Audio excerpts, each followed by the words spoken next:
imagine spending thousands on upgrades for your dream home only to realize that you wish you hadn't? Well, in today's video, I'm going to share the top home upgrades that people regret after moving in and how you can avoid making those same mistakes. Number one is the over-the-top luxury bathrooms. See, high-end features like jet tubs, steam showers, and heated towel racks may look and sound luxurious, but they often come with hidden downsides. For starters, let's talk about jetted tubs. They are marketed as the ultimate relaxation tool, but how often are you really going to fill it up? Wait for it to heat up and then sit there for an hour. Most homeowners admit they use these tubs only a handful of times. Steam showers are another popular option.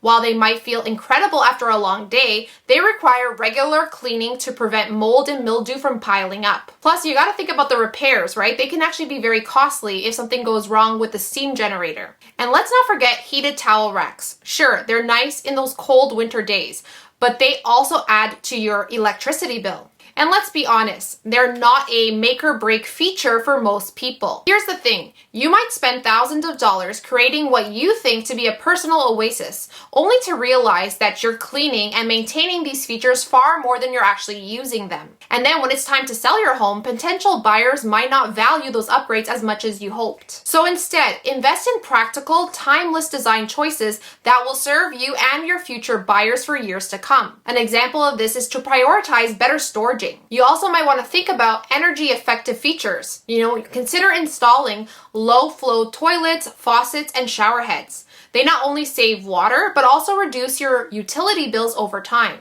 This creates a win-win situation for both your wallet and the environment. And for those who still want a touch of luxury, you don't have to go overboard. Opt instead for affordable upgrades like a rainfall shower head or under cabinet lighting. See, these small touches can actually give your bathroom a more modern feel without breaking the bank. The second one is trendy floor choices. Here's the thing about trendy flooring.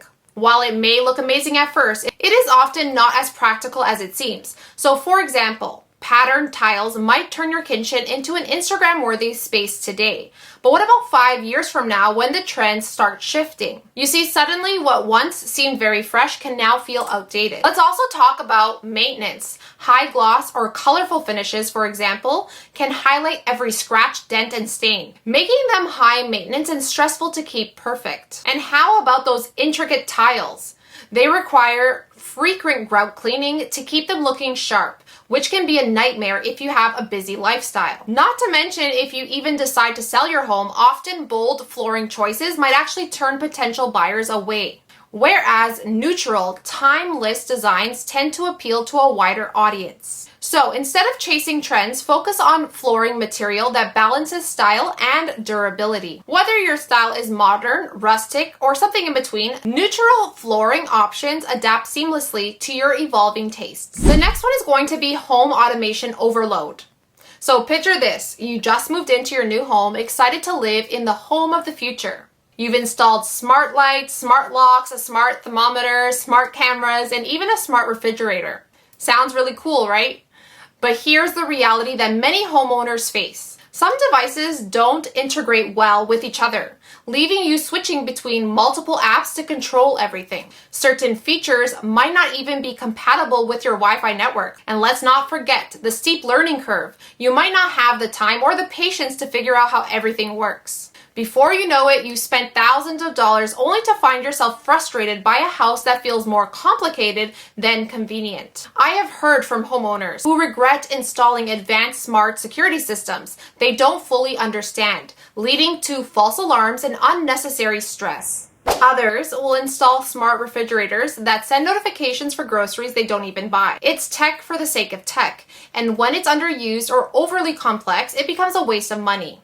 So how can you avoid falling into the home automation trap? The key is to focus on few high-impact systems that truly make your life easier, like a smart thermostat, smart lighting, etc. Just don't feel pressure to automate your entire home all at once. Start with 1 or 2 systems that address your biggest needs, like energy saving or security. Once you're comfortable, you can gradually add more devices that integrate with your current setup. Next, we're going to have poorly planned outdoor spaces. One of the biggest mistakes that people make is jumping into elaborate outdoor upgrades without thinking about the climate, lifestyle, or even the long-term maintenance. Take custom fire pits, for example. They look incredible and make for a great Instagram post, but how often are you really going to sit outside when it's freezing in the winter and unbearably hot in the summer? And then what about those large decks? Sure, they add extra living space, but if you live in an area with heavy rain or snow, they can quickly become high maintenance, needing regular cleaning, sealing, or repairs. Sometimes people install these features thinking that they'll use them all the time, but in reality, they don't often use them. So how can you design an outdoor space that you're actually going to use and love? You want to start by thinking practically. Ask yourself, how much time will I realistically spend outside?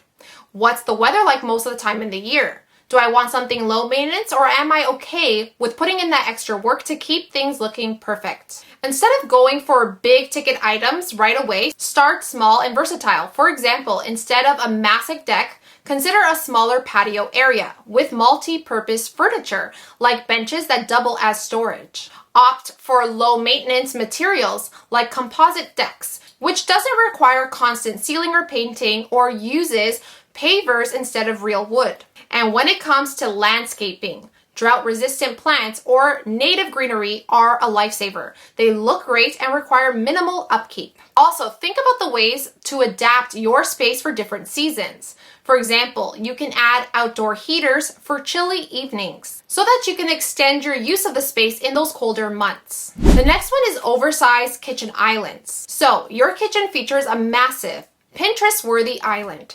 At first glance, it seems perfect for entertaining, cooking, and even a workplace station for your kids. But as you start using it daily, the downsides become very clear. Oversized kitchen islands can eat up valuable floor space, making it harder to move around freely, especially in smaller or medium-sized kitchens. If the island is too wide, reaching the middle to clean or even to grab something can feel like a chore. And if it's too long, it can disturb the flow between key kitchen areas like the stove, fridge, and sink, turning what seemed to be an effective workplace into a frustrating obstacle course. Bigger isn't always going to be better, especially if it comes at the cost of functionality. What you want to do is prioritize functionality and the flow when designing your kitchen island. Start by measuring your kitchen and ensuring that there's at least 3 feet of clearance around the island on all sides.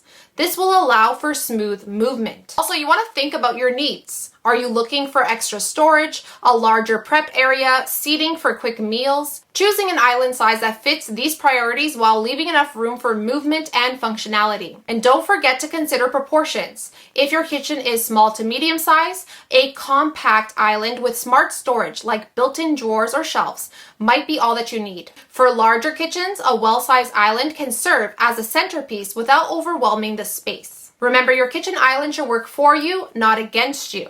It's not about how big it is, it's about how well it fits the space and makes your daily life easier. The last one is too many built-ins. So built-ins on paper sound like the ultimate upgrade, don't they? You know, custom shelves, storage nooks, or even those stylish entertainment centers that perfectly frame your TV. But here's the problem. While built-ins are often seen as long-term investments, they can actually box you in quite literally. Let's say down the line, you want to change up the vibe of your space. Maybe swap your couch placement, add a larger TV, or even turn the room into something completely different, like a home office. Built-ins can actually make that very difficult. They are fixed, immovable, and can severely limit your creativity when it comes to redecorating or even rearranging your space. And let's not even talk about removing them. Built-ins can be expensive to install, but they're just as costly and messy to take out if you decide they no longer work for you. Here's a better idea. Instead of committing to custom built-ins, why not go for freestanding furniture? You can get the same level of storage and style with pieces that are much more versatile. Freestanding options let you adapt your space to fit your needs over time. Moving? No problem. You can take them with you. Changing your decor? Just swap them out for something that fits your new style. Plus, let's not forget about the resale value. While you might love your built-ins, potential buyers might not. Keeping your space flexible ensures your homes appeal to a wider range of people, which is especially important when it's time to sell in the future. Ask yourself, will this still serve my needs in 5 years? Or will it lock me into a layout that I will eventually grow out of? At the end of the day, flexibility is key. By choosing freestanding options, you're investing into a home that evolves with you without the headaches or the regret. Remember, a little planning goes a long way when creating a home that you'll love for years to come. So which of these regrets surprised you the most? Let me know in the comment section down below. And if you found this video helpful, it's super easy to support the channel. Just hit that like, drop a comment, share, and subscribe. It only takes a second and it's totally free. And if you're thinking about moving to Toronto, we're here to help. Find all of our contact information down below. Want to see more amazing videos? Well, click this one next. We'll see you around the city, guys. God bless and have an amazing day.